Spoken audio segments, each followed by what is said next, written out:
Today, I'm actually going to sort of walk you through a possible solution um, for this assignment, which is taking a basic a game that already exists, and it's the same basic game code that we've been playing around with and looking at, where we have the little airplane with the missiles coming at it, and modifying that to become a completely different game.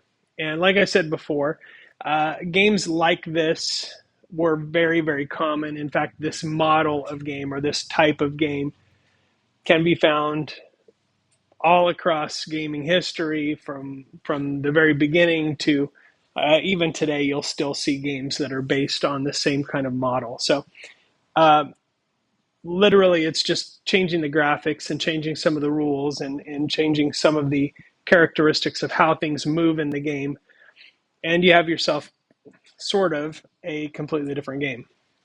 So we're actually going to take one game and make it into another. I'm going to walk you through the different phases and show you how I alter the code to get from one to the other.